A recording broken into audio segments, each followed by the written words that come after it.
It's Do Time with Pastor Steph.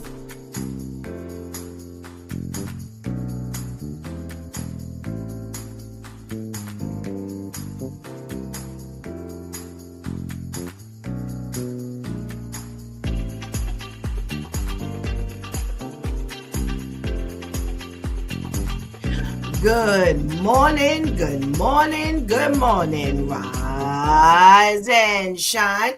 You're on with this Due Time with Pastor Steph. How are you this morning? That's what I like to hear. That's what I like to hear. For this is the day the Lord has made. Let us rejoice and be glad in it. So, where were you yesterday?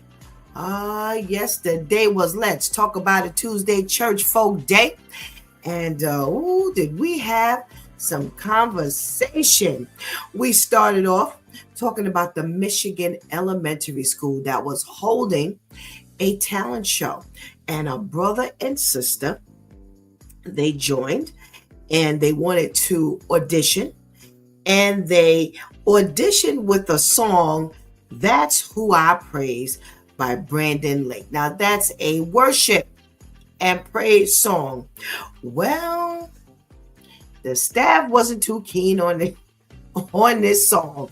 They multiple staff members started to respond to the audition song, and you had one teacher go to the parent and tell the parent that, just seemed to be a little bit too churchy. Then you had another teacher actually tell the children that everybody don't believe in God. Wow. There was the principal who jumped in on the bandwagon and said that, there's some very clear language about worshiping God. And she also raised the issue that the lyrics said, we're no longer slaves. And that was in reference to the Israelites when they were leaving Egypt. And, those were the lyrics in the song. So everybody got a little piece of what they felt was not appropriate for these children to sing this song in the talent show. Well, the higher authorities did get involved and they did vote the opposite way. Yes, they said that, hey, all the children were allowed to audition with songs that they chose, and they had every right to choose the song of their choice. Yes, if it just happened to be a worship song, there's a worship song. The staff was worried about the issue of church and state, but the higher authorities said that there's a level of protection for these children. And, they can actually sing the songs of Zion, as my grandmother used to call it. And hey, they said on an equal basis with their classmates, they should be able to sing any song that they wanted to sing, whether the songs were familiar or unfamiliar, and they are protected under certain laws that allow religious songs and things of that nature to be sung or performed as long as it didn't violate any student code of ethic. So, hey, surprisingly, the Lord won. Well, the Lord always wins, but you know what I'm saying. Yeah, so that was a really interesting turnaround, because generally everything that they talked about to the students and to the parent, that's what would have reigned. So big ups to the higher authority. Well, we saw a video that would have made some people mad, but here on this Due Time with Pastor Steph, we were fine. We were fine with it. We thought it was well needed. Unfortunately, well needed, but it was well needed. You had an older gentleman who rendered a video who said that, we can be black, but we don't have to be niggas too. Whoa, now that's coming from a man on the other side of the fence. Yeah. Wow. Yes. He talked about the fact that we buy these expensive, Louis Vuitton bags for $1,000, but on the other side, ain't nothing in it. How we do not prepare for generational wealth, generational education, generational learning, generational history. Yeah, I'm adding all that stuff in because it all comes out to be the same thing. Yes. And really got down to the nitty gritty of our negligence as a people and how we act, how we think, and how we speak. And, a lot of people would be offended. That's because that's who we are, opposed to taking a lesson. Now, if somebody from the other side of the fence has to tell me or mine how to act, think, or speak, I'm mad. I am offended, but I'm not offended because of what he said. Well, the Due Time crew felt the same way. There was a lot of truth that came from him, and we did not disagree with anything that he said. And go back and listen, and maybe we'll learn a little bit. And if we don't learn anything, at least we'll know what they think about us. Now, sometimes you need to hear that. Sometimes that needs to be a wake-up call. We just got finished, talking about, well, do our young people learn anything? Are they paying attention to the fact that everybody else is growing? All these other, the other side of the fence, they're growing. And we talked about how, they're financially growing and we're still at a standstill. How we worry about how we look opposed to what's in our pocket and what's in the bank and what's in our brain. Yeah, what's going on? Hey, is anybody in there? What is actually going on? So we need to really get this thing together. Well, we also had a fun conversation yesterday about should we allow our children to actually perform when we know they can't sing. Yes. And that actually became a very interesting conversation. For the most part, the Due Time crew said absolutely not, under no circumstances. And my question was actually confined to elementary school. It was not, just school in general. It was the children, the little ones in elementary school. And Pastor KL, Pastor Vinny, Shantice, she was on the outside looking in. No. My thought was, go ahead and let them have it. Let them get out there and see how it feels to be in front of people when they don't think much of your performance. Because unfortunately, that's what's going on a lot here. We don't think about people from the opposite end. We're so busy giving opinion. We're so busy feeding people what we think. We're so busy feeling people what we, feel. And we want to say everything, but we yet to sit down and think about how the person feels on the opposite end. And my thought was, with all these hecklers and all of these people who are always, talking about people and criticizing, see what it feels like. See what it feels like to actually be in front of people and they don't think you're doing so well. So I think they need to learn that as early as possible. Get a couple boos. Now, I did say that it wouldn't be none of mine. No, if you can't sing, if you can't dance, if you can't perform, no. You're not going to be out there embarrassing this family. So on that side, absolutely not. But Because my thing is, it should come from your family. It should come from your people. It should come from the ones who are closest to you. If you cannot do it, then they need to let you know, hey, stay in your lane. I say the same thing about church. Why are we up there singing and we know we can't sing?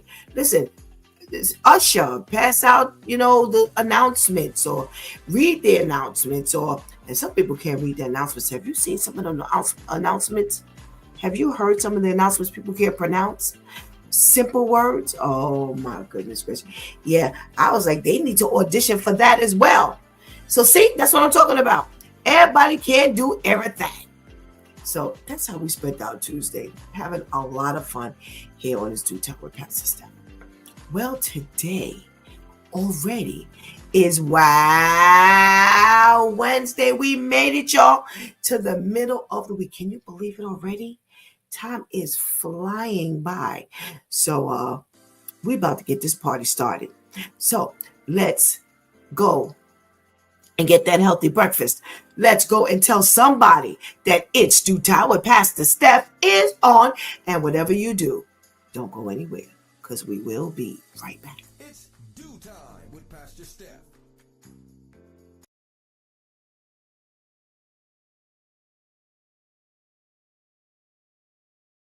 Folding cabinet bed, or what we call the Murphy bed, which made her one of the first African-American women to receive a U.S. patent.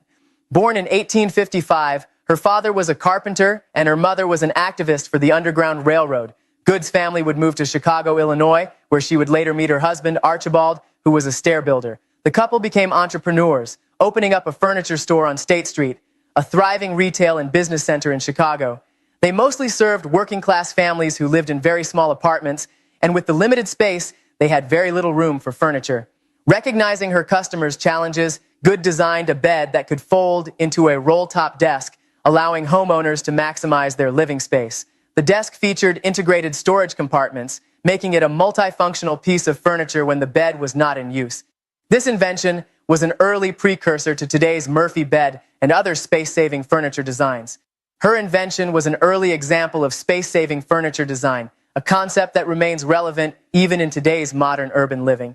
As one of the first African-American women to hold a U.S. patent, Sarah Good paved the way for future generations to break barriers in the fields of design and engineering.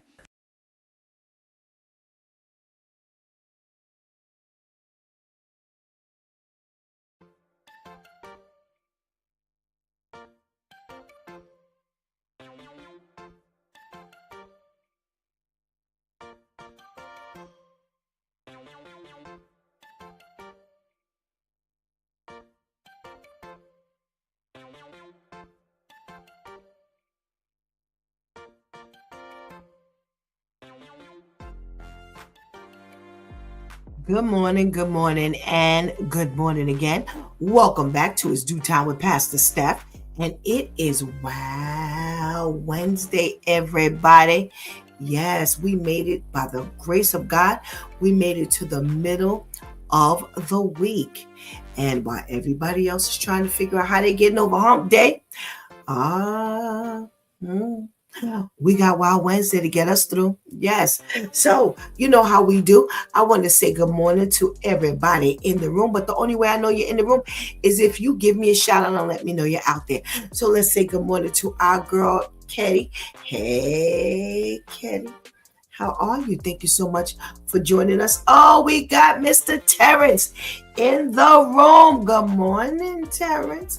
How are you? Thank you so much. Thank you so much. Oh,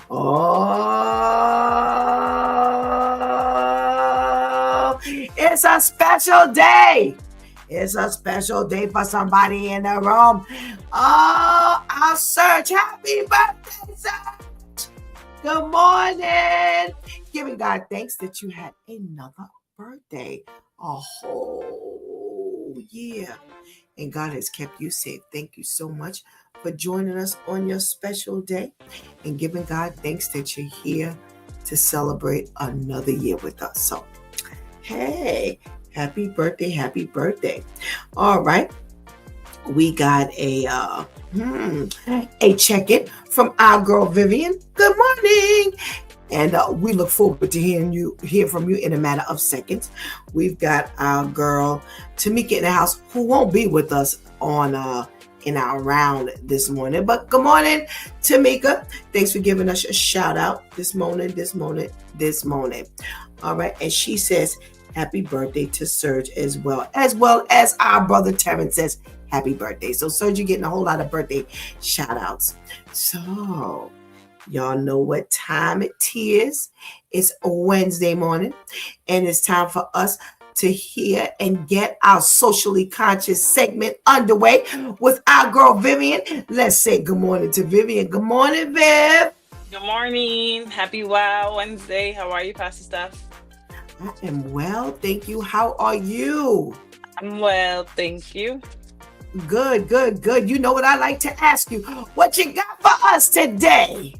Okay, today on Socially Conscious, we have a warning to all drivers out there.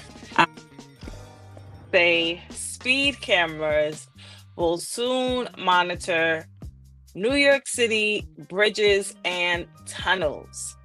Thanks to a new law signed by Governor Hochul.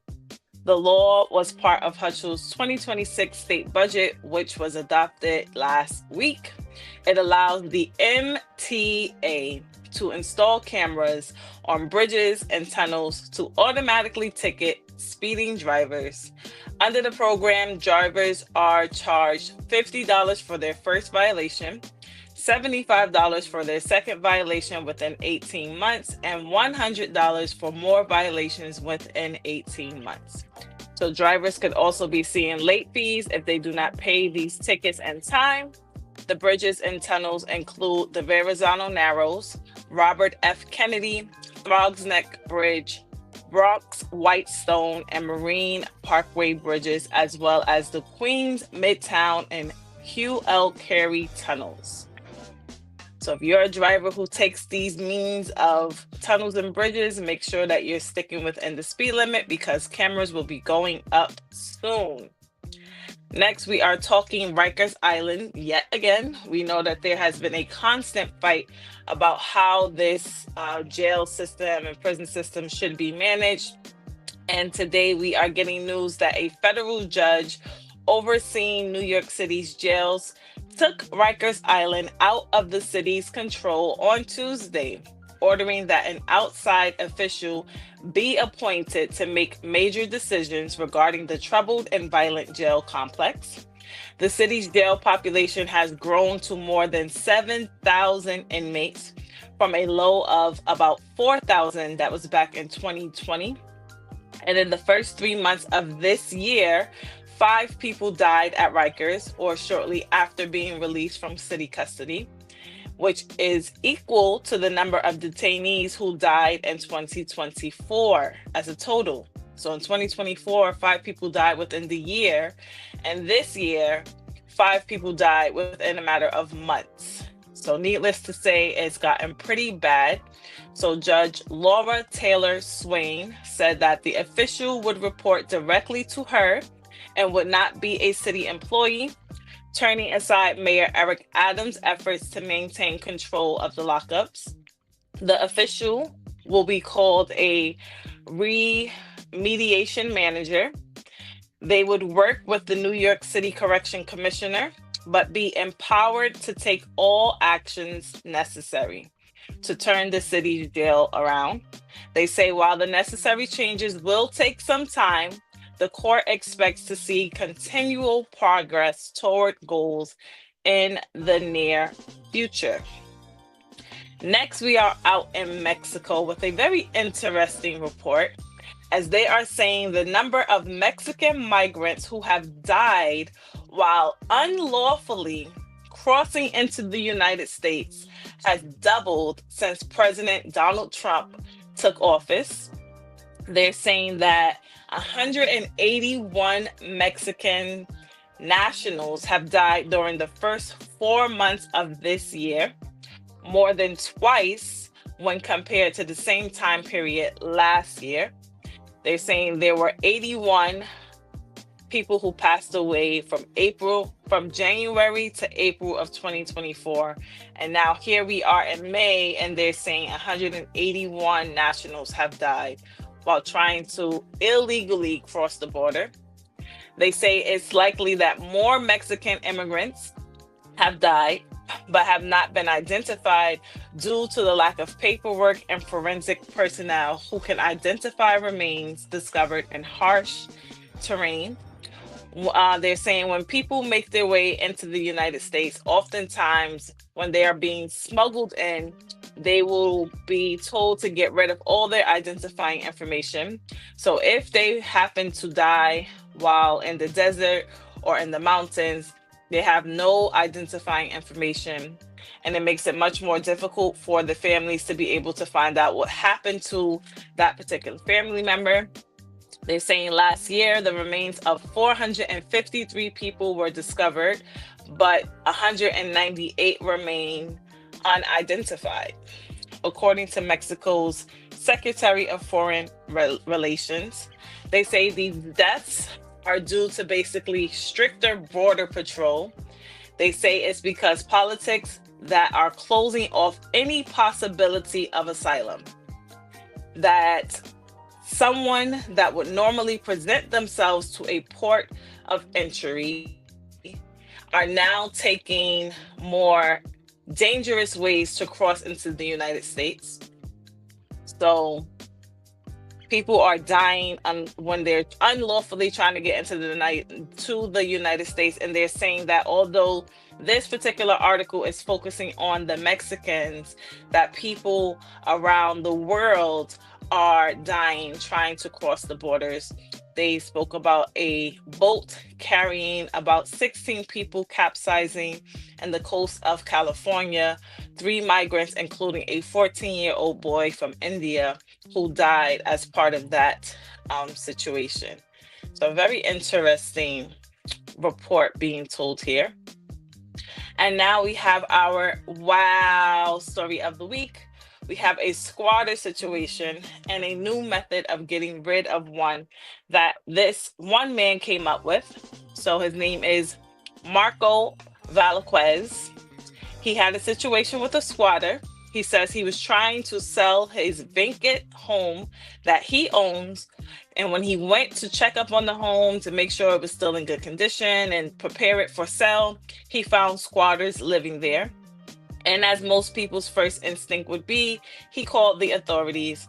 When he reached out to the local authorities, he was informed that the people who moved into his home unlawfully cannot be forced out, which we know. Reports say it's unclear if the squatters were scammed or if they were aware the property was not legally theirs, because they did present police officers with mortgage paperwork, but the mortgage company listed on the paperwork did not actually exist. And despite this information, the squatters still have legal rights to be there. So Mr. Velasquez decided if the people in his home could not be removed, that they would be inheriting some new roommates. So he decided to move in to the home with the squatters, his wife, and a few friends. They all moved in, bringing in air mattresses, blankets, determined to tire out the squatters. They made it a point to make things very uncomfortable for the squatters being there. They had loud gatherings, used their belongings, made things very uncomfortable for them while being there. But unfortunately, it became quickly apparent that the illegal tenants were not going to leave. The squatters wound up demanding them be paid $8,000 to leave. And unfortunately, he ended up paying the couple $4,300 to leave his home, only to find out shortly after that the woman had previously been arrested after squatting in someone else's home, and basically finding out that she and this partner of hers had been making this a business where they would squat in people's home and force them to pay them to leave. Wow. But this has been Vivian with Socially Conscious, giving you the news that we are following. And remember, if you have any wild stories that you would like to submit, please feel free to direct message me. My username on Facebook is Vivian BM. And come back every Wednesday to find out if your story has been chosen. Thank you, as always, to our loyal listeners. And thank you, Pastor Steph. Thank you, Vivian. Oh, coming back with some good stuff. Good stuff to talk about this morning. Now, do you need a break this morning? Or are we going to go straight into our little cycle? A quick break, yes. All righty. All right. So we can't wait to get chopping on these stories. So go ahead, girl. We'll be waiting. All right. All righty. Woo. Man, oh man. Talk about socially conscious segments. Now, when Vivian can't do her socially conscious segment, and she tells me that, even when it's early, I just can't seem to come up with no stories like this. They must be like hiding in one little specific place for her to access these stories, because I'm telling you, I can't find them. I do find my own stories, but I sure can't find no socially conscious stories. Let's see who has joined the room since we said good morning. All righty. Let's see. Now, we got a check-in from Miss Charlene. Good morning, Miss Charlene. Haven't seen you in the last couple of days, so we're happy to see your name flash up on this board. And we got definitely, I was negligent in making sure we say good morning to the ladies that hold it down for each of us. So let's say good morning to our ladies. Shantice, hey. Shantice, we're going to be talking to Shantice in a minute. And we'll say good morning to our girl, Anika. Good morning. Anika, thank you so much for joining us. Terrence says, yes, I saw that there's going to be some money that they're going to be collecting on the bridges and tunnels from his Waze app. So, we'll see, and we can't wait to chat about it. So, where's my girl Shantice? When I got a story to talk about real quick while we wait for our girl Vivian to join us again. Well, we've got a little story here. And there's a Dear Abby post, and I saw it a minute ago, and I've just kind of been holding it. But I was like, what is going on with these people? She says, Dear Abby, my dad is a registered sex offender who has done time for his crimes against children. My mother has continued to have contact with him and has repeatedly chosen him over his own children.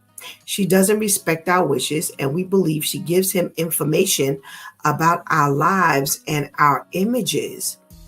With a child on the way, I cannot continue the same level of contact with her because of this. I'm not willing to have my child be at her home because she has dad there often. I'm also unwilling to give her photographs of my child because I believe she would share them with dad. I won't leave her alone with my little one because I believe she'd immediately set up a get-together for my sex offender dad to have contact with my child. How should I handle setting these boundaries? What do I do if other members of my family blame me for splitting up my family? Wow. I have my thought. But where's that? Let's say good morning to our girl Shantice. I would love to hear everybody's weigh in on this situation before I, give my opinion. But good morning, Shantice. Good morning. How are you, Pastor Steph? I am well, thank you. I am well, thank you. You've heard our Dear Abby dilemma. Yes. And What say you? I mean, I would see myself being like, "Dad, this is sad. I gotta now cut ties with my mother in certain instances because I have to protect my family." But for it to be a dilemma, if I'm already saying, "Okay, Ma, stop giving him information or updates about me," why am I allowing you to give him updates on my children? Absolutely not. If I'm seeing the need to separate myself, then automatically I see the need to separate my children from him. So I don't really understand what the dilemma is. It's a little sad, because like, dang, that's how I have to be with my father. But whoever don't understand, that's for you to figure out. Take it to the Lord. Ask him to open your understanding. But unfortunately, listen, a sex offender is a sex offender. It don't matter who it is.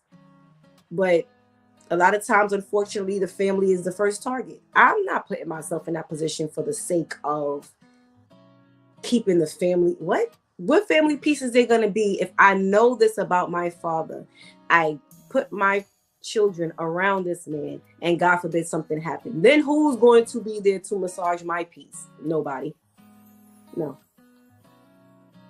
He would be all right. Mm-hmm. Wow. Well, my first concern is the fact that she keeps saying my dad.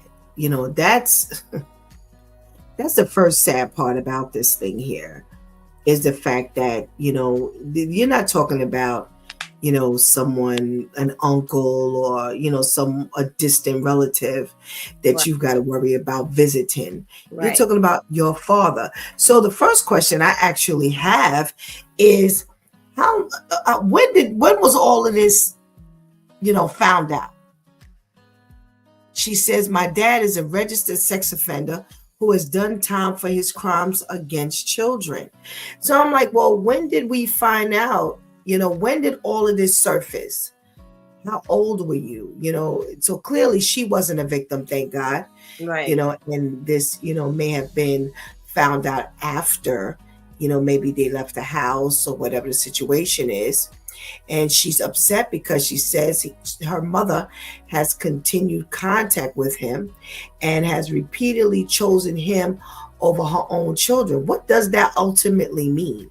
You follow what I'm saying? Yeah. If we're going to think about the fact that this may have happened after they left the home, how have you assessed or been able to say, what has she done that has indicated that she's chosen, him over her own children? Mm-hmm. She says she doesn't respect our wishes, and we believe she gives him information about our lives and our images. So this is really already a dilemma, because you have a mother who you always share, pictures of the kids, pictures of the family, and things like that with mom. And yet your dad is the one that y'all don't want to have, information, or y'all don't want him privy to all of, the stuff that you give your mother. So already this has become a problem. Won't be there to protect them grandchildren either. Right. If you're putting the kids in harm's way, you're not going to protect those grandkids. Absolutely. And the fact that if you still stay, she says, my mother has continued to have contact. So that means that he doesn't live in a home. Right. So if she still has contact, like you said, she has a valid concern that any pictures she gives would be shared with this man. If the children go over there to stay, would you allow him to visit? And if you allowed him to visit, would you be one of those people who, feel that, he can be trusted. He doesn't do that anymore. Or he wouldn't do that to his grandchildren. That this is what happens, when people underestimate the illness, because that's what it is. It's really an illness. So She has every right to be concerned. She says, I won't leave her alone with my little one because I believe she'd immediately set up a get together for my sex offender dad to have contact with my child. I'm with you. It's no dilemma here. Right. Ain't no dilemma. I ain't got a right to Dear Abby to find out what I need to do. I don't have the right to Dear Abby. How should I handle setting these boundaries? The boundaries have already been set. You've already said that you don't want your child with your mother. You don't want to give her pictures. You don't want to let your child go over there without you. Right. Because you don't trust your mother. Then there's nothing to write in about. I've already figured this out. And here's the thing, Shantice. My thought is, consider yourself blessed. Why do I say that? Because a lot of people, such as the daughter, have underestimated these people. Yep. And even though they know that this is something that has gone on, even if they know that there's a potential danger, they still just take the wool off the sheep and just allow these things to take a chance. Yeah. And it's like, so consider yourself blessed. Consider yourself blessed that you know, and even if there were some crimes that were committed against children, these things were not done to you. Right. And you have a heads up that he's, paid some time for what he's done, and pray for your mama. Mm-hmm. Pray for mom. Why? Okay, so you know what? You sponsor the pray for them. Why are we praying for mom? Because mom is trying to act oblivious because of what mom wants. Mom wants this connection with the man. So you have to pray for mom's desperation. Her desperation to the point where she's ignoring the hazards, all the red flags, the blinking red lights that says he is a danger to the community including his family. Not only, even if he wasn't to touch his family, that's still an uncomfortable predicament to try to make someone feel comfortable in, So praying for her consideration, all because you still want to keep ties with this man. You're now forcing that with us because, of course, if him and I have children together and I want to stay connected with him, then of course, somehow the kids and the grandkids are going to come up. So praying for her desperation. And unfortunately, that's why a lot of these mothers end up turning a blind eye to when the fathers and the boyfriends touch the kids. It's because they don't want to cut ties with the man. They don't want to end the relationship. They'll call the children a liar. They'll ignore when the children say something to them. So it's not only because they don't want to be looked at as a negligent parent. Unfortunately, sometimes that's the last thing that they consider. And they're like, I look like I'm a bad mother, whatever. I just don't want to lose this man. So praying for her desperation, her inconsideration, and praying for her as a mother, that I have to learn that as a mother, I put my children first. It has nothing to do with my comfortability or what I want. I have to consider what they need first and foremost. And of course, that trickles down to your grandchildren. Well, I'm going to add, those are some good things and some good reasons to pray for mom. I'm going to add, you used the word desperation, and we talked about desperation a second ago. My prayer is for mom because mom's heart is involved. Mm-hmm. And we know as a woman, once your heart is involved, you just lose sight of things. Now, for you, it may not lose sight of your children, but your heart has been involved before and you've lost sight of something.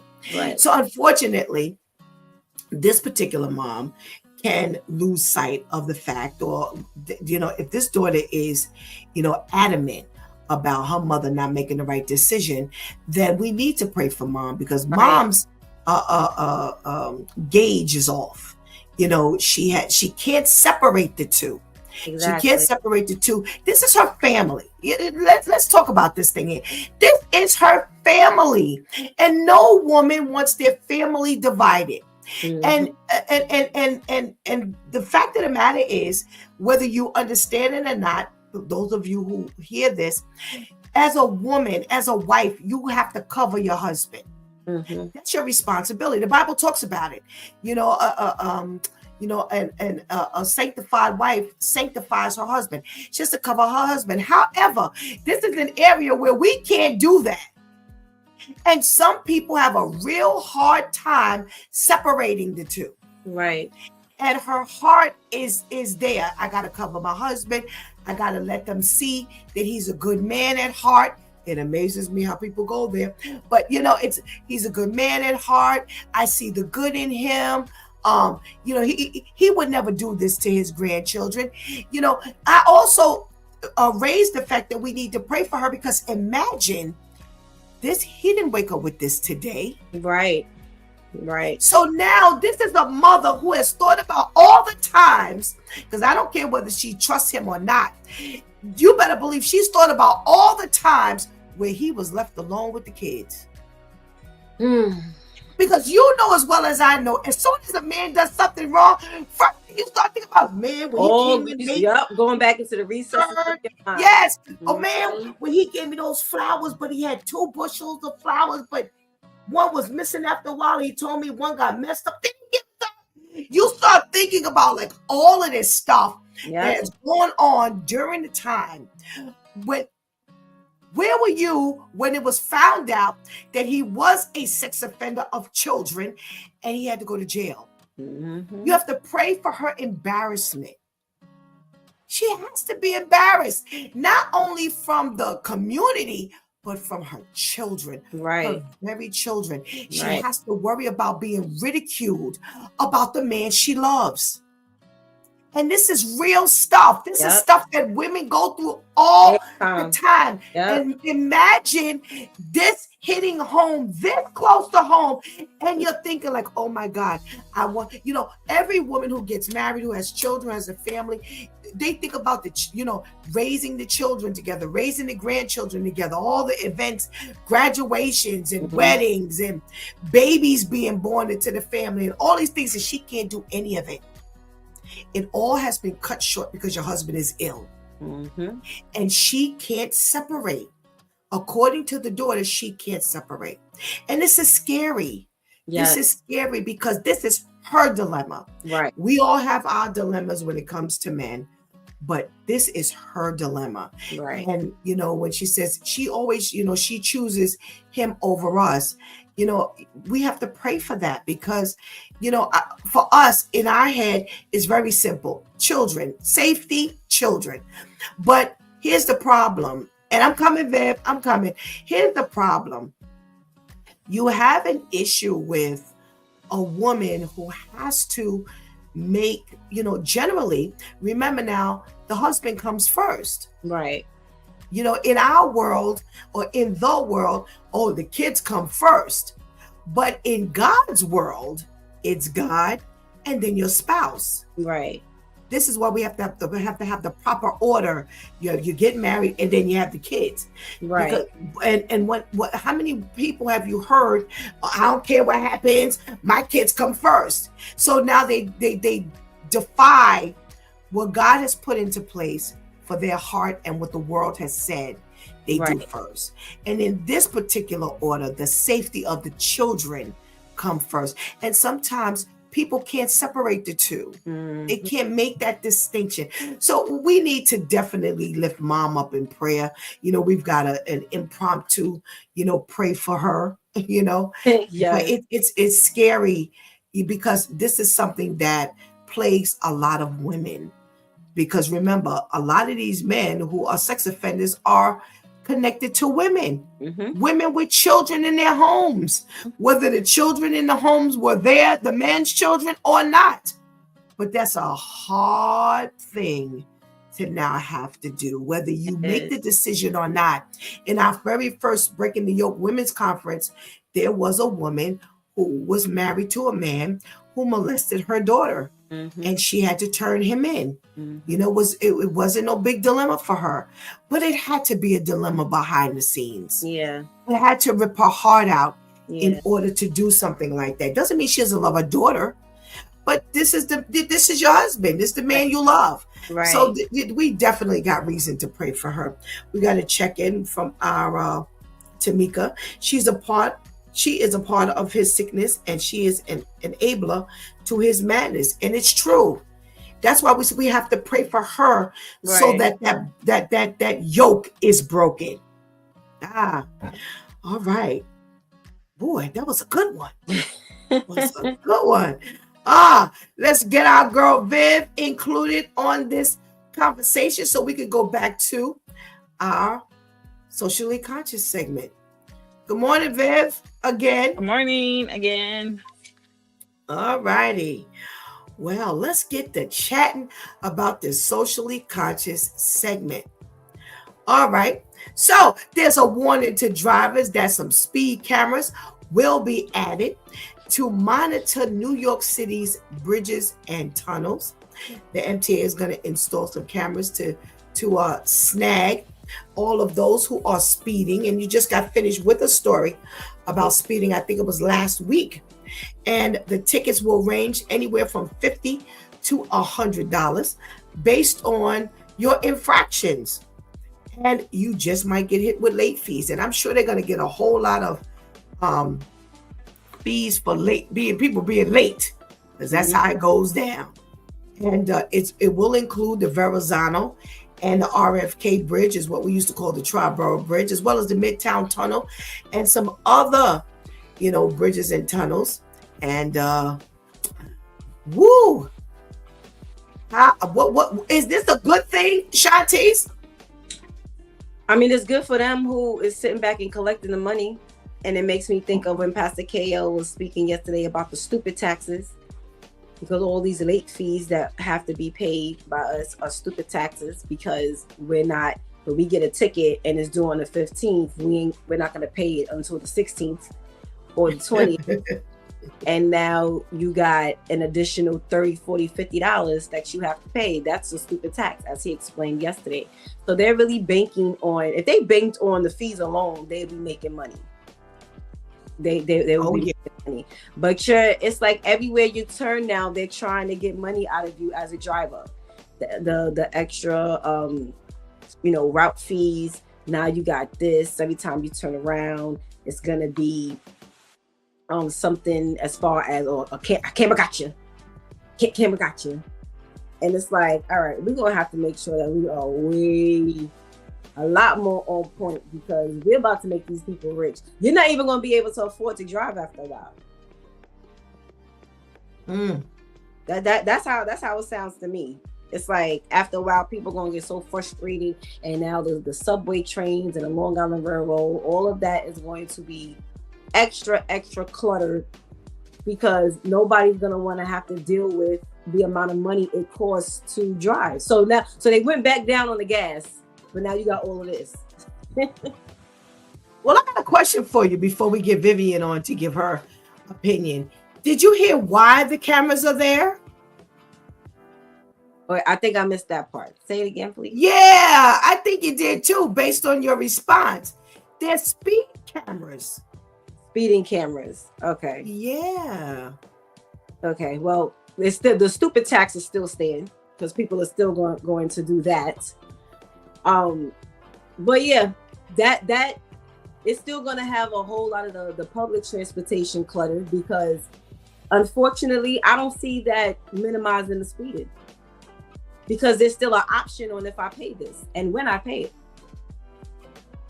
So it's like, do you just give the tickets, or do you crack down a little more? In my opinion, especially, I don't remember who gave this. I think it was Vivian with one of her social conscious about that horrible car accident, and they come to find out the driver had all of these speeding tickets. It was last week. So this is it still stands. It's a waste of time. It's a waste of time. You get even if it's your first speeding ticket, unfortunately, because it's been so optional and people have still been able to drive regardless of how many tickets they've been given, people are still going to do this. It's almost like a drunk driver. So if you give me a DUI ticket, but I don't get locked up, or my license doesn't get revoked to where if I get pulled over, I immediately get locked up. I'm still privy to being out here drunk driving. No, it's still a waste of time. They need to crack down more because it's still optional. Okay. When I pay the ticket and if I pay the ticket at all. Okay. All righty.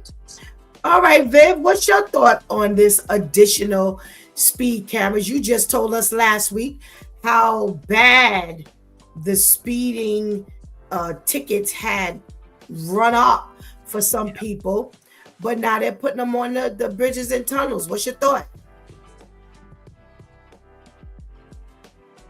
Actually, around. Can you hear me? Yes. Okay. Yeah, I think it's necessary because especially around bridges and tunnels, because drivers know that there's no cameras, they're speeding. And it's ridiculous. So I definitely think they'll be making a lot of money for whatever they're trying to get this money back for MTA or for the road. Make them dollars because people just can't control themselves when it comes to speeding, just whatever the reason is. I think it's necessary. And whoever's mad about it is the ones that's speeding, so who cares? But it's definitely necessary. All righty. I say go for it. I do think it's for those who speed. It's a stupid tax because yet again you're going to be giving away money instead of controlling yourself. Mm-hmm. And I've seen people going across the bridges. They go when you go across the bridge. That has its own speed law. Right. It is not the regular 65, 60, or 55. You have to slow down. And you don't see that for some drivers. They shoot straight across. I've gone across the Midtown Tunnel or through the Midtown Tunnel, and it's very narrow. And they allow you to go 40, which is beyond my understanding. But they allow you to go 40. And sometimes you have to literally tell the driver that you're with, hello, you need to slow down, or you see other people. And we're in a tunnel. God forbid there's an accident. So you know what? They need speed cameras everywhere you can go. Everywhere you can drive, they need a speed camera. And it's sad that they need to, invest this money for speed cameras, but they do. And I do believe that they're going to make a whole lot of money. Mm-hmm. And they're going to be, here's where I do agree with you, Shantice. The penalty is not strict enough. Right. Exactly. The penalty is strict enough. My thing is, this needs to be added to any other speed tickets that you have. Because if you got a speeding ticket going through the tunnel or across a bridge, you better believe you got some other speeding tickets. Yep. You better believe that. So they need to start snatching licenses and putting people in jail. Yes. That's what it needs to be coupled with. It doesn't need to be them snatching licenses because Vivian said it last week. They do this and the people are still driving. Right. So listen, they need to snatch your license and they need to put you in jail. And then maybe people will wake up and some lives will be saved. But, they definitely get ready to make some money.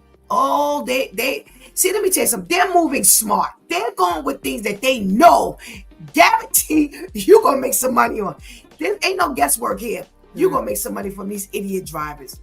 Oh my goodness. Rikers Island is back on the list again. Well. We have talked, numerous times about Rikers Island having many problems, including deaths. And now, just in this short amount of time, 5 people have died already. And they're comparing this to last year's numbers. And already we ain't looking good. And what's his name? Mayor Adams, he's been begging to keep the Rikers Island underneath his thumb. And he's been begging to do this, but there's been no change. There's been no change. So clearly he's not as effective as he think he is. But before we go further and Vivian start to give her opinion, Anika says, there goes that dumb text Pastor KL talked about. Absolutely. Absolutely. So Vivian, now that they are officially they have snatched Rikers Island away from Mayor Adams. Is this a good thing? Is this a bad thing? I think it's a tricky situation because from my understanding, it'll be a person in there making decisions that then has to turn around to this particular judge to get clearance for whatever his thoughts are. So now you're basically leaving everything up to these two people. And I don't think that's a good idea because anything that goes wrong is now falling on your hands. So I feel like it needs to be changed, but maybe there needs to be a team of people making these types of decisions, you know? Like they say, two heads are better than one.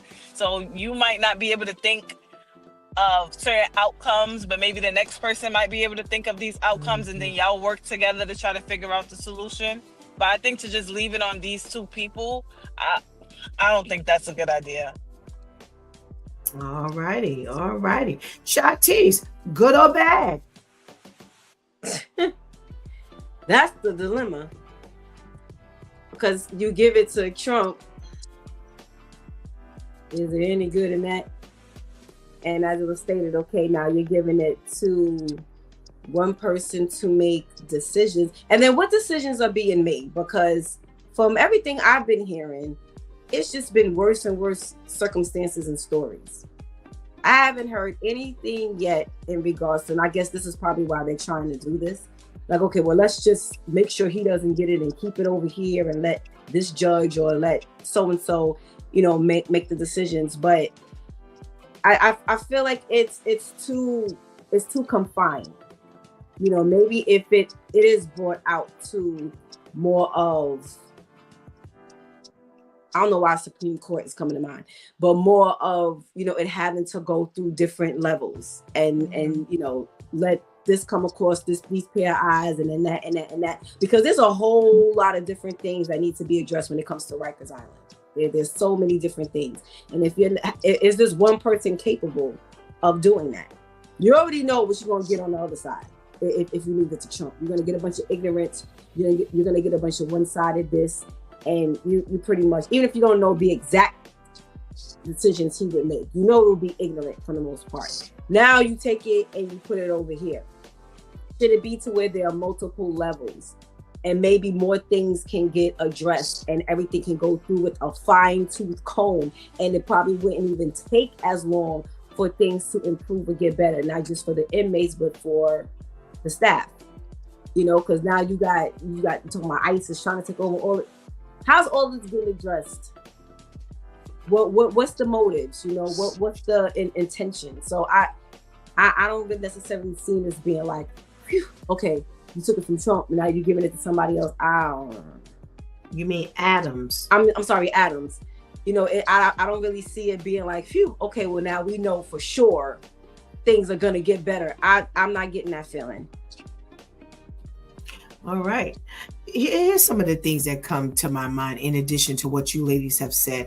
First of all, we got the biggest problem because now 7,000 inmates. You already got a problem. Exactly.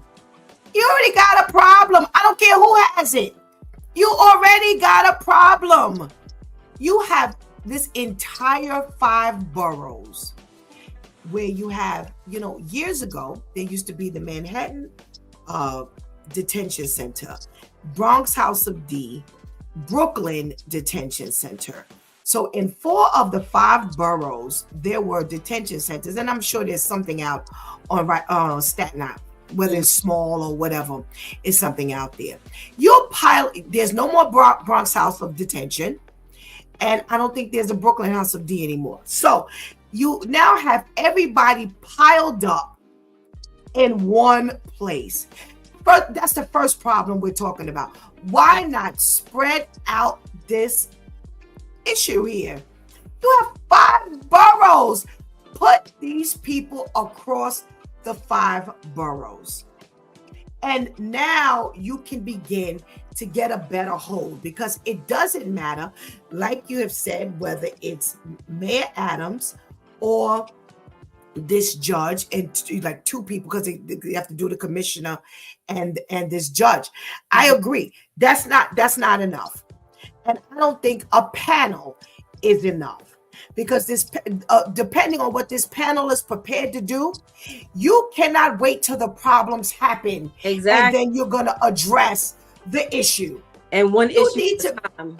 Right. You've got to make sure that you stay on this island and follow what is happening on the island. So there's nowhere in the world you're going to be able to satisfy this with giving this to a judge and commissioner, Mayor Adams, a panel, unless, first of all, you break down the population. Right. Because there will never be enough people for that population. So, until you start to revamp this entire thing, you are not going to be able to handle the problem. And unfortunately, it just doesn't seem to click. So Mayor Adams has been, begging to keep this. Clearly, he can't do anything better than what he's doing, because he's on his way out. So I don't know, whoever's coming in, they're not going to be able to do anything about it either. But I agree with you, Vivian. It doesn't need to be 2 people. It don't need to be 2 people. It needs to be a whole panel, and each person needs to have charge over this particular area, and you all come together and you work that thing out, and you all stay on your focus, and you all come together on a regular basis, and you need to be there.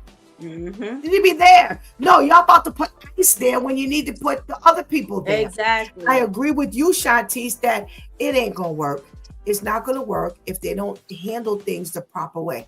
So Rikers Island will always be a mess, because in all of this, they still have not come to a better conclusion, and we still going to have the same issue. So my thing is, y'all just stay out of jail. You ain't got to worry about what it looks like up in there. You ain't going to have to worry. You ain't going to be a part of it. Just stay out of jail. Right. Stay out of trouble. Plain and simple as that. But since, you want to stay in trouble, you will have to deal with the deficit of all the brains that are running things. Oh my goodness. Okay. So this next story is a definite interesting one, because we have talked about this. We have shown pictures. We have shown how they have come through the little spiked holes like this big. We've shown how they done pulled up in boats. We done shown how they done threw the little babies over the gate. And now they're talking about how the Mexican migrants have died. 181 nationals have died trying to illegally get into this country, more than last year. And pretty much because the border control has become tightened. So therefore, they have to go through these crazier means of actually getting into the country. Even Vivian brought up the other part of other people. It's not just the Mexicans. Overall, people are dying trying to get into this country. And what are we doing when we dying to get into a country? Literally. Shantice. It's I remember saying it before, like, what are the conditions to where you're willing to crawl through the barbed wire with your infant or your toddler to get over here? And now it's, because I'm sure the numbers were there before, but now it's, being put out there more and more and more, that people are literally dying. And again, it wasn't a fact of can we help them? It was the way it was being done.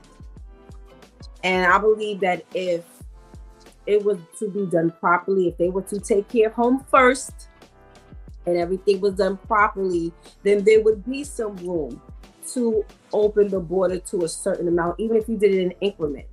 So it was like, okay, this year we are allowing in and helping 200 migrants.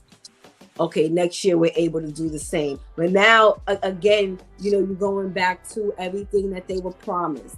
How many people were let in before? How many people were able to come in and get all of these free benefits that we can't even get? It's just like, so now, not only are you trying to escape whatever the conditions and circumstances are over there, you're now running towards what you have heard or what you imagine or what you witnessed or what your family or friends probably didn't say, oh, come over here and now you do this. And it's just so sad. It's so sad to hear that. And meanwhile, we over here like, do you know the conditions over here? But then it's like, when you compare the two, it's still better over here. That's part of what's crazy to me. And it's just so sad to hear that they're still willing to, I'd rather risk my life trying to get over there than stay here. Woo. Viv, migrants, they're dying to come here. And I guess I would just never understand the appeal of America, New York. I just don't get it. I mean, I don't know what they're going through out there, but to literally risk your life. And then for y'all to know that this is going on, I'm sure, this news is being spread in Mexico, and y'all still going out of y'all way. I'm having an issue with they have to go through dangerous means to get across the border. You don't have to. Right. Even if you say, all right, listen, we just not making it out there until Trump is up out of office. Even if you just wait until he's out of office to try, you don't have to do anything. You don't have to go through these dangerous means to get across the border. You can stay where you are and just try to make it until, the next president, if that's what you choose to. But to say they have to is crazy to me. I just don't understand the appeal. And then even if you made it here, now you have to live your life looking over because Trump is coming for all migrants, all immigrants. So I don't get it. I don't get it. Right. Only for you to get sent right back to where your life to come from. Right. I don't get it. It's also puzzling to me. If you are anywhere in this world, especially Mexico, you had to hear how this country is being dumped of illegals. Right. They are being shipped out by the day. Hundreds of thousands. They're in the 6 digits of illegals who have been thrown out of this country. Whether it was going back to your original country or somebody else's country. Ain't nowhere in the world you ain't heard about this. Why? Even the threat has been put out there from last year. So when you say 181 people have died, now those are only the ones that have been able to be identified. Right.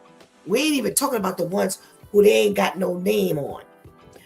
So almost 200 people have heard from last year that we're about to have a president who promises that he was going to get rid of anybody illegal. Yeah. We have a president who took office and in his 3rd day started getting rid of all the illegals. And you're going to try to die. Try to come here. And I agree. So now you're going to make it here. And then what you're going to do? You look over your shoulder, like you said, Vivian. It makes no sense. It couldn't be that bad. I don't care what nobody say. It just couldn't be that bad. Where now I got to be looking everywhere I go. They are dumping. You can't get no job. So here's my point. Why I say you ain't going to convince me. This at one point was the land of opportunity. Well, it ain't been the land of opportunity ever since Trump said he was going to take office. Right. Right. Ever since he took office, it ain't been a land of opportunity for illegals. So why would I risk my life? So you got to take more dangerous means. No, just stay where you are, because the danger is still the same. It's as dangerous for me to stay in my home country than it is for me to illegally try to get into another country. So I might as well just stay put. Right. This makes no sense to me either. You have stricter border patrol because of who we have in charge. But this ain't news. This is something that has been put out there already. What is the matter with you? You will just continue to risk your life to come over here when you see the boatloads, when you see the planes going back. Then what are you trying to come here for? That's my question. Why are you trying to come here? So you can come here and do nothing. So you can come here and do nothing and get everything, because that's what's been happening. So I guess that's what's making but you can't look at that like that anymore. He's cut all of that. He's cut all of that. You can't come here and get nothing now. You go somewhere and tell them you're here illegally. You're on the next plane back. No, we know that, but obviously they don't know that. Obviously, yes, they do. Yes, they do. Through the tunnel on the other side. Yes, they do. This has been popular. Listen, one of you said they done got on the phone, they done got 2 cans and a string, and they done told the people back home, come on. Well, you better believe that them 2 cans and a string and that telephone and them smoke signals are saying, don't come over here because we're scared. We're hiding. We can't go to school. We can't take our children to school. We can't go to work. We can't go to the supermarket. We can't go to the laundromat. We can't go outside to play.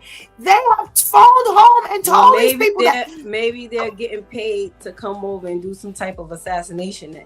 Then, for you to hear that, what are you sneaking back over for? Well, not back. I understand. Over, but what are you sneaking over for unless you were paid to come over here and do the job? No, it goes back to this desperation thing, because you don't think it can be you. You think that you're above being caught. You think that you're above being deported. You think that you're going to come here and you're going to be the 1 in a million that makes it. And that's why this is so foolish here. All righty. Whew. Squatters. I saw this story, Vivian, actually, the other day, and I just refused. I just refused, because I said to myself, you go up in there and you live with these people, what's gonna happen? You know, the Marco Velasquez, I think that's what you said, found that he was trying to sell his home. When he got back there to check on the house, the squatters were living there, and he tried to get it taken care of properly, and they told him you could not move out, including the mortgage company didn't even exist on their paperwork, and you still had grounds to stay. And you tried to move up in there with them, with your wife and your friends. And you have to remember something. These people, they bigger than you are, because they ain't got nothing to lose at the end of the day.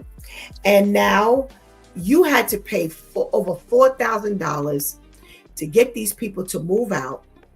And now you find out that this is their way of life. Vivian, first dibs on this one. Yeah, that wasn't smart. They definitely need to change these laws, because for them to be able to make this a business because the law is protecting them is absolutely insane. But that was not a smart thing, because you had no idea how they were going to react to your wife and your people being up in there. Now, had they decided to start attacking in order to defend their home because the law has said they have legal right to be here, you wouldn't have a leg to stand on.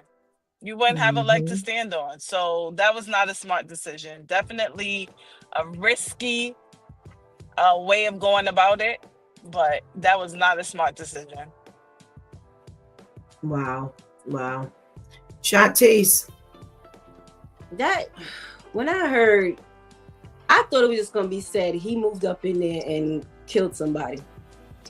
Not he moved up in there with his wife. I'm like, you don't love your wife. Unless she's a retired Marine or something. I'm not gonna be like, listen, I know how to get them out. We're gonna go up in there and we're gonna have parties every night. And we like they do on the TV shows. Okay, this is my way to get kicked up out of here. We're gonna have a party every night, we're gonna act ignorant, we're gonna do this. Again, these are strangers. You didn't even say I'm moving up into the people I rented my home to. Because when you rent your home, you do your own type and level of screening. You don't even know these people. How are you moving in with them? How is that a plan on any level in any way? So then now you move in and then you end up paying them $4,300. I don't care what your paperwork said. Somebody going to jail. Now y'all can decide if it's your set or if it's my. Since I got my wife involved, it could be either you or yours or me or mine. But somebody getting locked up because all four of us and whatever friends I got, we all can't. It's gonna be like Abraham and Lot. We all can't occupy this space. Somebody gonna have to get it. Somebody going to Sodom and Gomorrah. Somebody's leaving. So we gonna have to figure this out. But as far as me giving money, that would have never been an option. Because how flabbergasted were you really to find out that this is what squatters do? Right. This is how they make their money and how they lay their head. Their goal is to see who they can get to pay them to move out of somewhere they had no business being anyway. Hence the word squatter. This is what they do. So whether you were a legal or an illegal squatter, I'm not paying you anything. We're going to annoy whatever judge we're going to annoy. After a while, the judge going to get mad seeing our faces and he going to grant that you leave or something. For $4,300, you could have spent that money in Ubers back and forth to the courthouse, annoying that same judge. Like, judge, we here again because you won't make them move, regardless of the fact that this was my home first.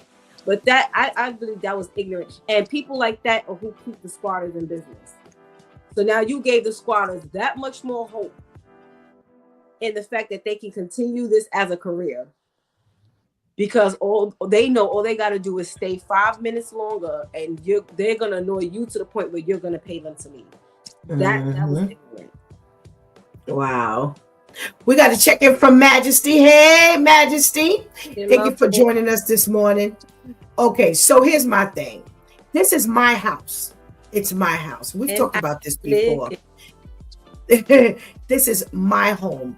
You go get some fraudulent mortgage papers that they find out that the mortgage company doesn't even exist, and you can still stay here. Well, guess what?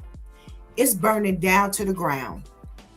Know that Pastor Steph has just said this. And being that you're squatters, they ain't gonna know who set this fire. Because I'm burning it down. Before you sleep up in it, I'm burning it down. It will, listen, insurance is gonna have to pay, and they're gonna figure it out. Because see, I'm gonna have to pay, because insurance company gonna have to pay this, because now you have a set of papers that say somebody was living in my house illegally and they were allowed to stay there. I'm not going up in there. First of all, I'm closing my eyes around a group of people I don't know. Exactly. So who's to say that I'm gonna wake up the next day? You got so desperate you gonna kill me? No. We gonna die all right, but it ain't gonna be Stephanie. This house will no longer be in anybody's name, because it's gonna belong to the county, because I'm burning it down. There's nowhere in the world my recourse will be that I am going to move my wife and friends. Listen, I'm in agreement with you, Shantice. I don't love you. If I allow you to believe that this is a plan, I really don't love you, because we ain't going to spend no night up in this place. What kind of plan is this? Listen, these people have made it their business to withstand anything. You ain't the first house Right. You're not the first house. Right. So you think that you're going to outdo them? They're masters at this. You're the newbie. And when they told me that they saw that the mortgage company was fake, okay, fine. I know that this insurance policy is live. I'm about to say the insurance is real. And before you moved in, I ain't never had no freak accidents. Now all of a sudden you squatting in my home. That's what I said. House done burned. That's why I said you ain't gonna be able to prove who set this fire. You ain't gonna be able to prove who set this fire, but it's gonna be fire. It's gonna be a fire. I ain't gonna kill you, but it's gonna be a fire. I'm gonna give everybody enough time to get out, but it's gonna be a fire. Ain't nobody stand up in here. And don't let me see you with real furniture. Wait, so you can't afford to pay rent like everybody else, but you can afford real furniture to squat in my house? Cause I'll be done punched holes in all your airbags and everything. By the time he did that. Absolutely. Now they say they tried to do everything to make their life uncomfortable. No, they don't care nothing about no uncomfortability. But they're not going to be uncomfortable. They are already uncomfortable living in a place that don't belong to them. They have gone and gotten mortgage papers. They didn't went this far. Wait. They weren't about being uncomfortable. Wait, Pastor Steph, how you make them uncomfortable by thinking you moving in? They're homeless. What do they get by having roommates? This how I know that they didn't do everything that they could do. Who cares if I'm homeless? Who cares? Why would I care if I'm able to now be somewhere that has a roof, but I gotta look over and say good morning? I don't care. I was homeless. That's right. You didn't do everything you needed to do. That's right. No. If it was the winter time, I'd be shut off. I done went to the gas company and shut off the gas, the electric company, shut off the lights. So there would be a reason why this is a fire hazard. See, you ain't planned. In the winter time, you say good morning by throwing ice cold water to help them get up. Good morning. I ain't making no trip to no utility places. That's part of the $4,300. No, that I shut off everything that I need to keep in my pocket. Every time you go to touch something, I have a lighter. Damn, excuse me, you didn't pay for that. No, excuse me, no, you didn't pay for that. You can't wash your hands. You can't flush no toilet. You can't use the toilet. You can't turn on no stove. You can't do that. They'll get tired of being burned, so you might get used to being homeless. You won't get used to being set on fire. Now I gotta make a trip. I gotta go to the Conrad building, stand on the line because you and my. I will, because see, you're not paying attention. I would be creating an environment because what happens to the homeless people when it's cold? They set fires to stand around and they get cold. So there would be every reason why you would need to set a fire. That's why I said I'm setting it on fire. I'm creating an environment where you would want to set it on, where you would want to create a fire. And I can always say, well, listen, they were in there trying to be warm. They set the place on fire. They wanted to recreate the scene in New York City. Absolutely. Because that's what homeless people do when it gets cold. They set the fire. So therefore, all the insurance company would see is all the things that the authorities did not do to protect their property. Plain simple as that. To protect me. Simple as that. You didn't protect me. So now I'm not Tamika says, Brother Al is purchasing rodents, turning up the heat in the summer and the air conditioner in the winter. Everything he can do to make life uncomfortable. They won't be there long. That's what I'm saying. You're not going to be comfortable. Yes, I'm going to make every bit of no. And I'm setting the scene. Plain and simple as that. Is Vivian running through that much of a difficulty trying to stay on? Yes. Oh my goodness gracious. Wow. Well, there is a story that is kind of connected to one of the stories that she gave.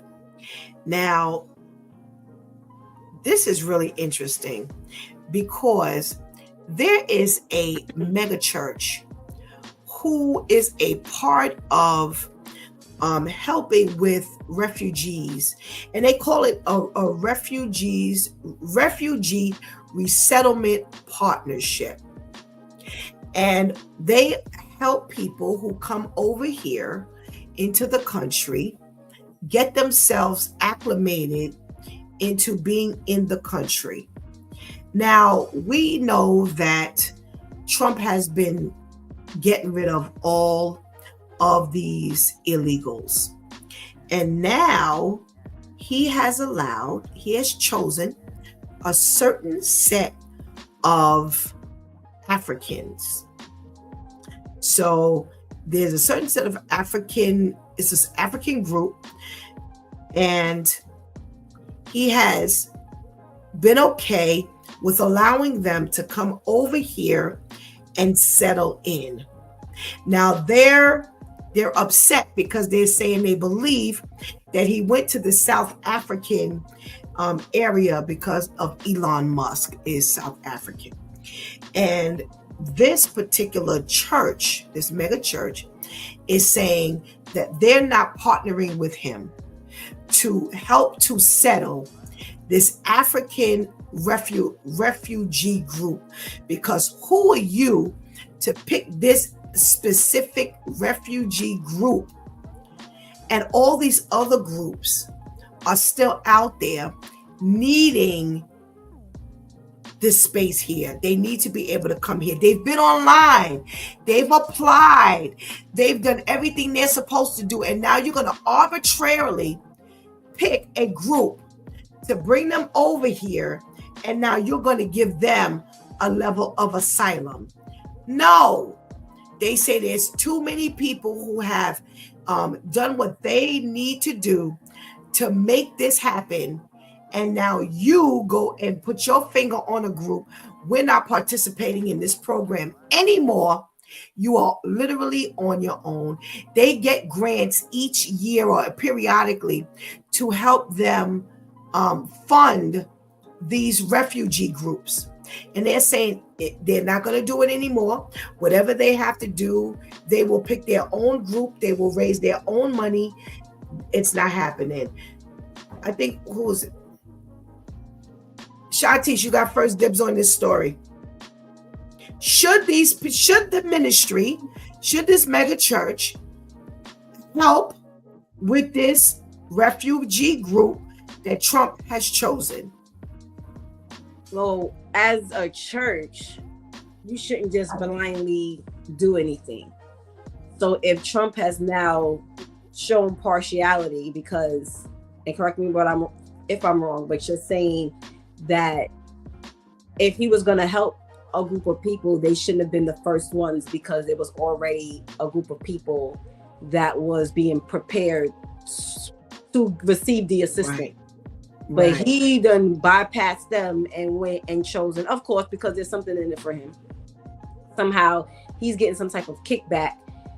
So now he's going to this church to now put that kind of face on it. So where, oh, this is how America is helping this set of people. So now the church will help to facilitate X, Y, and Z. And me as president has chosen. No, I don't think that they should have. Because I believe that if the leadership within that church did their research, they would see that there's some shadiness going on. And how are you bypassing a group of people that have already started to be invested in, to be prepared to receive the help and assistance that's needed? And you bypass them to go to this group because somehow it's benefiting you. So now when stuff starts to get analyzed and shut down, because we now serve as an accomplice, they now coming for us as well. No. Just because you're the president, and again, like you just said, if the migrants on the other side of the border know about him, we here know about him as well. You know he's not doing anything without receiving some type of kickback. So how are you now coming to me and saying, Pastor so-and-so, I need you to help this group of people. And I'm just like, oh, okay, because that's what churches do. No, you have to do your own investigation. You have to find out what's needed, why it's needed, why are they the chosen ones, and all that. You could be helping the next group of criminals. You don't know, but you just helping to help. In that instance, blindly, no, I don't think that they should. All righty. Vivian, they say that they receive, as a church, they receive more than $50 million annually to help with these refugee groups. And if it means they will not take any more of the federal funding, but they will continue to help the refugee camps that come over here, or the refugee groups that come over here, that they will just have to raise their own money. Do you think they're taking the proper stance? No. I mean, in terms of where we want to help by any means necessary, and if that means giving up the federal money, but we're still going to help, that's nice and all. But in today's climate, the churches don't need to be involved in this political warfare that's going on right now. And it just really puts them in a bad spot. It makes them look bad. Like you're just giving the church a bad name, whether it's your church or the body of Christ in general. You're just giving the church a bad name when you allow yourself to be pulled into the drama like this. I don't think that they should be involved in stuff like this. If you're gonna help, then help your community. Don't get into the politics of all of the stuff that's going on, especially once Trump starts pulling you into things. Nah. It's too much. It's too much going on, because we already know what kind of president he is. He doesn't do anything unless it benefits him. And it's always, as far as we have been able to see so far, it's always some scandal behind the things that he does. So no, they need to just remove themselves from this situation. And if you want to help the community, then do it in a different way. Don't get yourself involved with this. So here's where my brain went, ladies. I agree with both of you.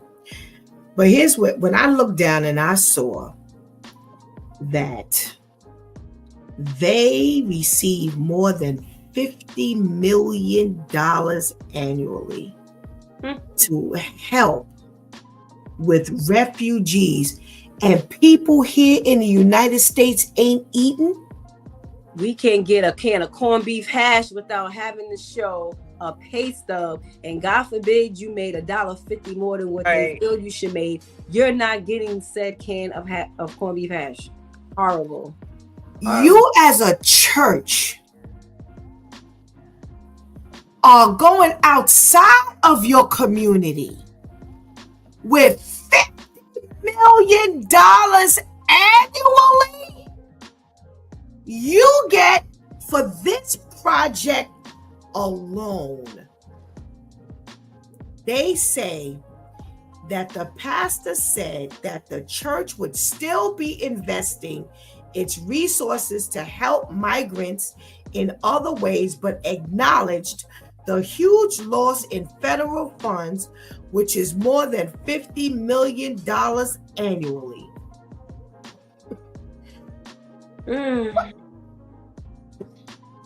What state you serving? I don't get it.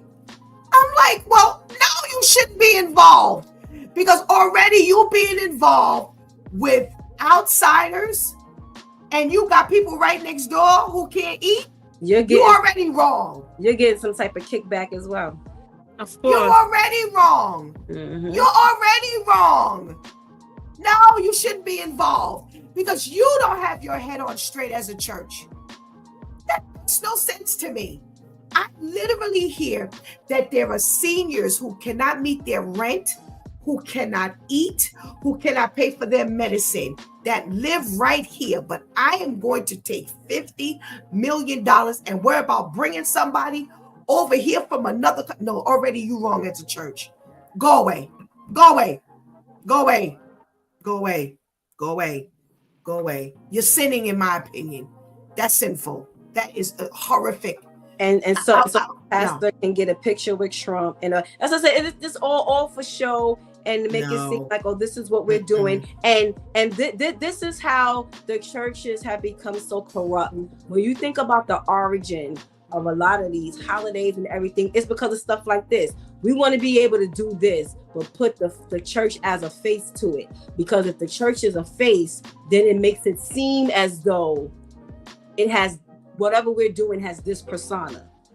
Meanwhile, like you said, Pastor Steph, it's all wicked. But put the face, put the church's face on it, so it looks like it's good, and now we draw more people to what we're doing, and now we look a certain way because the church is covering the face of it. That's sad. When I tell you, I'm blown away. Another statement he made: it has been painful to. This is why he said he's not involved. They're not going to get involved. He said, it has been painful to watch one group of refugees selected in a highly unusual manner receive preferential treatment over many others who have been waiting in refuge camps or dangerous conditions for years. And I'm watching you choose one specific group over all these groups. Well, haven't you done the same thing, Vivian? Haven't you done the same thing, Shantice? Yep. Haven't you done the same thing? I'm done. I am so done. There's a comment from one of our viewers.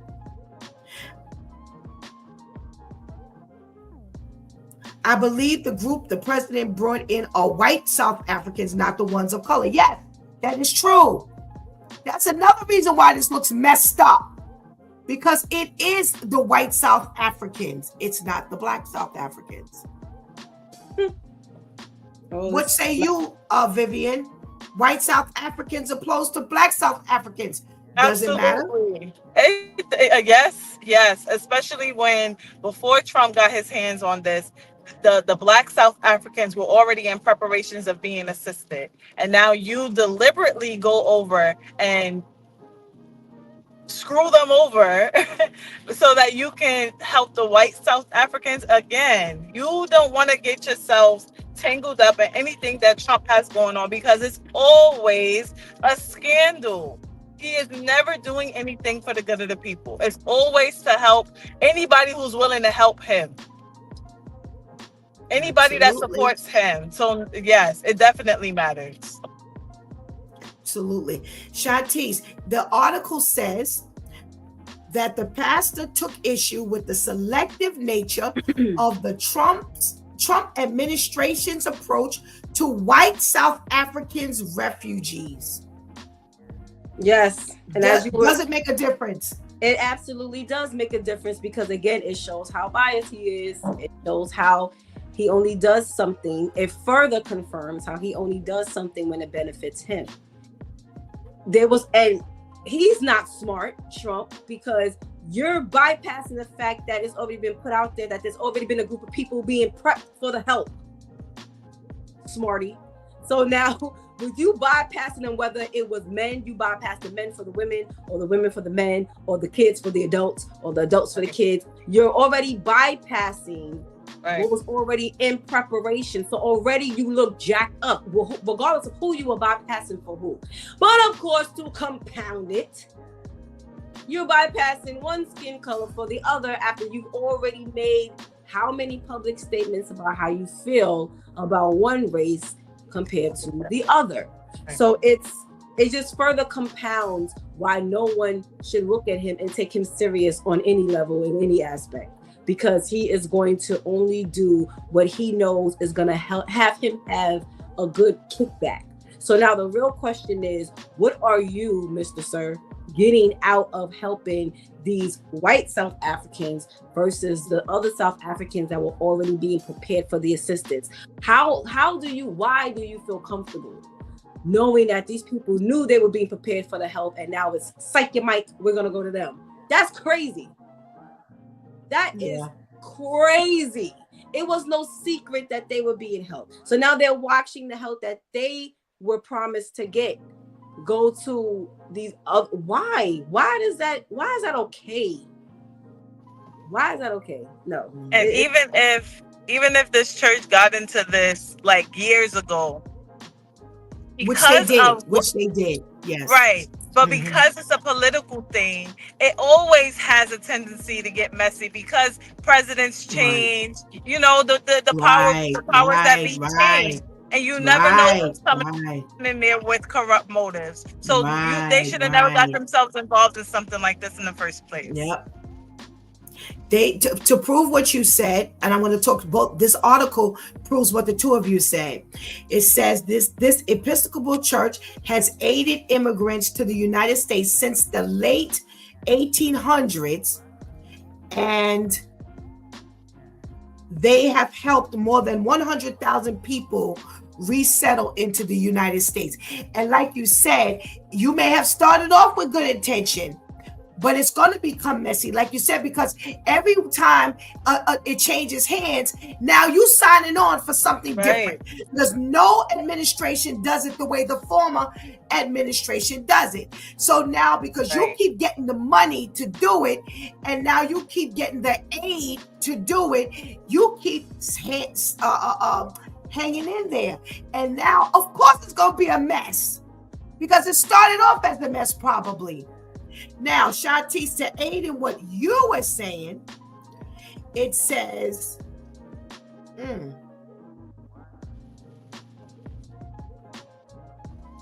oh man, skipped it. Wait.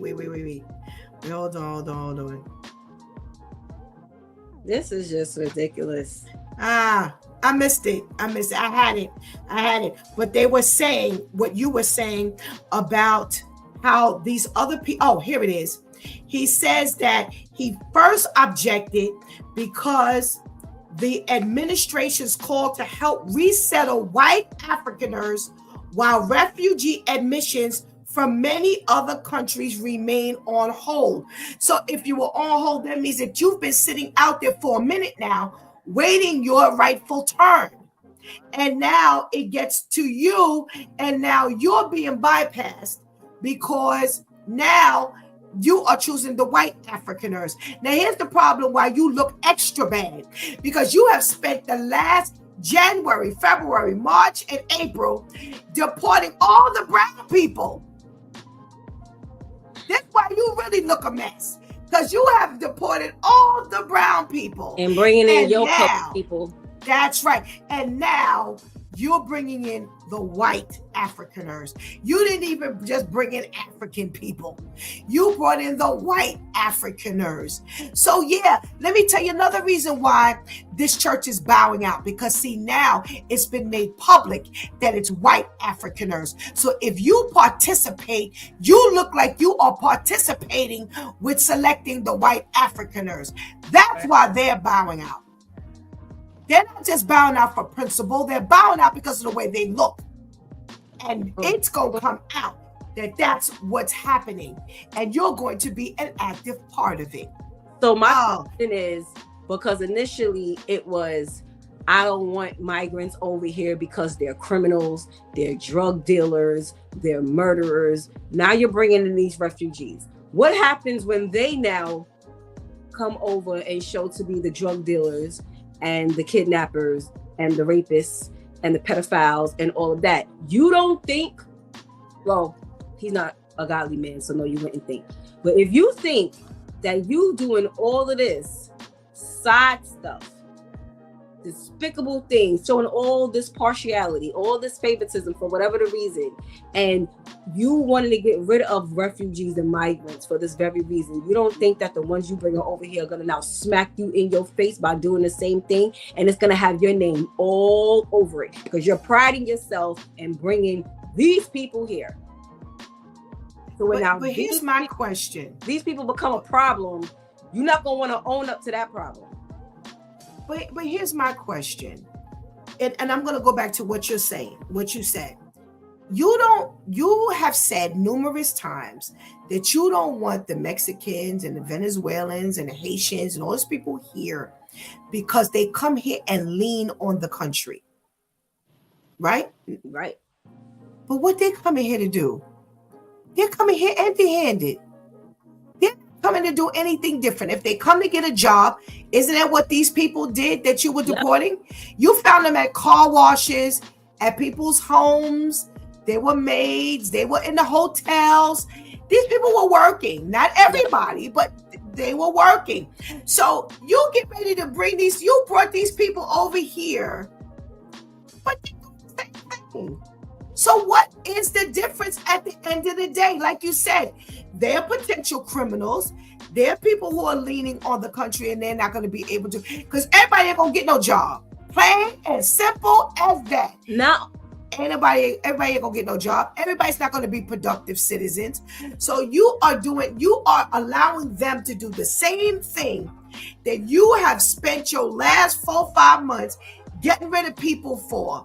There's a comment from Anika, descendants of the colonizers who instituted apartheid in South Africa. He wants to build his white folks here.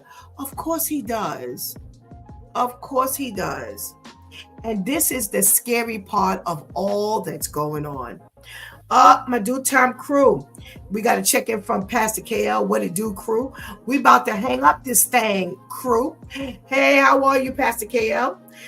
Thank you so much, Shantice and Vivian, for your contribution into today's conversation. And we pray you have a blessed day. Thank you. Have a good day, ladies. Thank you. Talk about a mess. You know, excuse me. We have to be very careful with what we get involved in as Christian people. And the fact of the matter is, we will definitely sign on for some things at times, and then we won't realize what's really going on until later. That's just life. This is life. Such as life is relationships. You get involved with somebody, and then later on, the representative gets replaced with the true person. That's what life is. That's what happens throughout life. You know, we've even had where we've signed up for credit cards, and now they are the interest rate that we signed up for. They are now raising the interest rate for numerous reasons. You know, one company says they're raising the interest rate for one company says they're raising the interest rate for another reason. But again, things are not the way it is when we first got involved. And this is why you have to be watchful and prayerful, because when you are not watchful as well as prayerful, you will find yourself involved with a whole lot of things that you never intended to sign up for. And we definitely have to watch as well as pray, because we have to stay before the Lord to keep our ear to the ground. We get so wrapped up in life. We get so wrapped up in activities. We get so wrapped up in things that we miss what sometimes is right in front of us. And thus, Vivian bringing up, well, you know what? They signed on and now it's a messy thing. Because it didn't sound, initially it wasn't a mess. Initially it was like, oh, we're going to help the people that come over here. And, the Episcopal Church, we're going to, make sure that we sign on because we want to be a part of this movement and look at where you are now.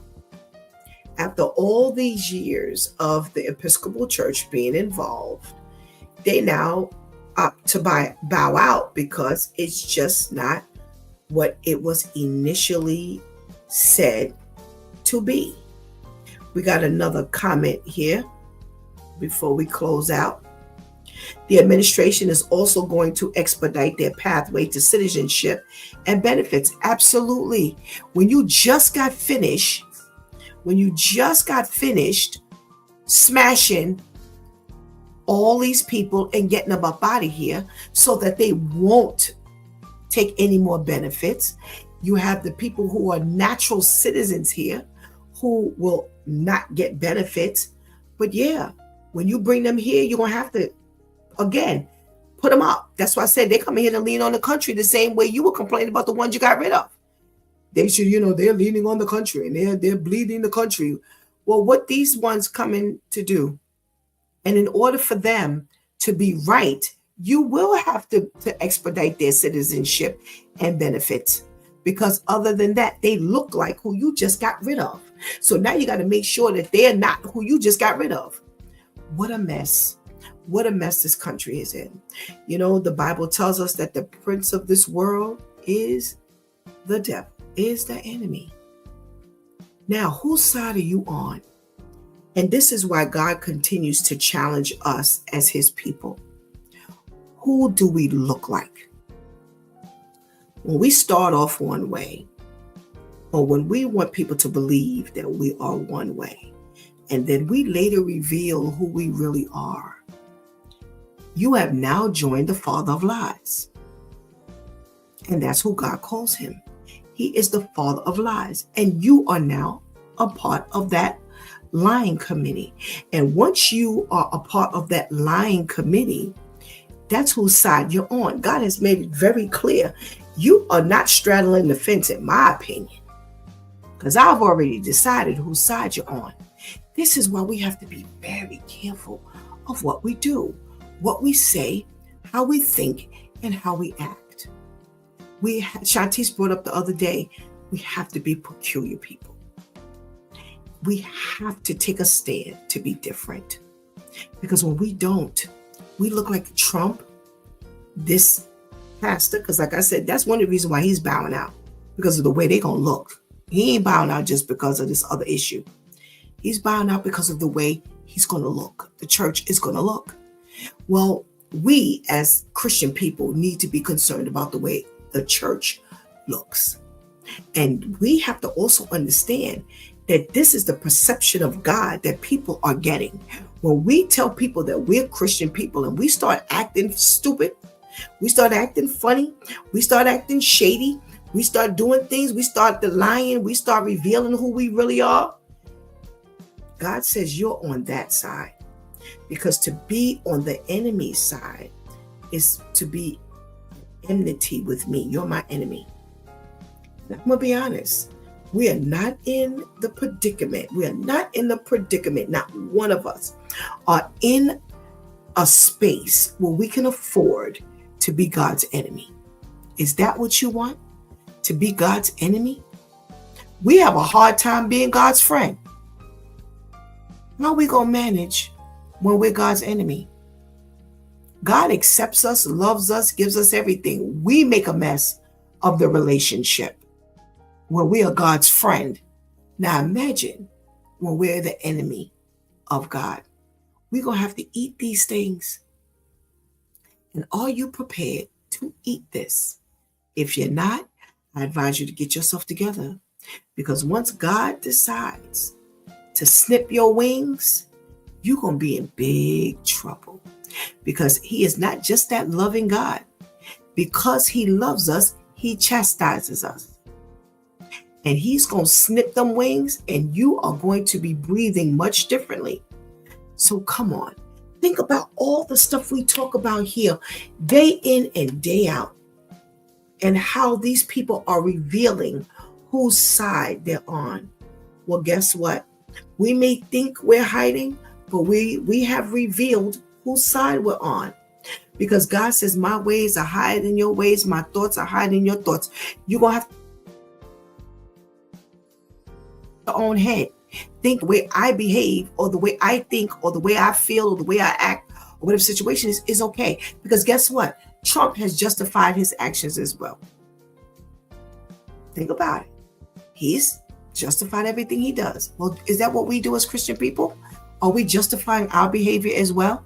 Are we doing things that God is not pleased with, but we're justifying it because we have the right, because we're, we've been through, or we're grown, or, like I said to you before, I've heard several older people over my life say, well, I'm old enough. I didn't live long enough to do this. And my thing is, I'm sorry, that's not biblical. I'm old enough. I could question everything. No, you can't. You can't. Because God says, I put things in order. So we complain about everything. Who are we ultimately complaining against? Boy, y'all better think about this thing. Y'all better think about this thing. Stop fighting everything. And definitely stop fighting for what is right. Remember, Shanti said, aim to be correct. Aim to be right. And you will make it. You've been watching It's Due Time with Pastor Steph. Join us Monday through Friday from 7 a.m. to 9 a.m. where we discuss matters of the heart, mind, and spirit. As you go through your day, be sure to set your mind on things that are above, not on things that are on the earth. They will only serve as a distraction. Remember, prayer changes things. It's Pastor Steph signing off, and I want to thank my Due Time crew, the ladies, for always coming through big time. Thank you for hanging out with us and keeping that chat room live. Whew, please, can't you see how vital it is that we accept Christ as our personal Savior, right? Can you see how vital it is that even if we have accepted Christ as our personal Savior, that we strengthen that relationship with the Lord right now, because later is not promised to any of us in many ways. Until tomorrow, God spares, where it's Therapeutic Thursday. Until then, I love you.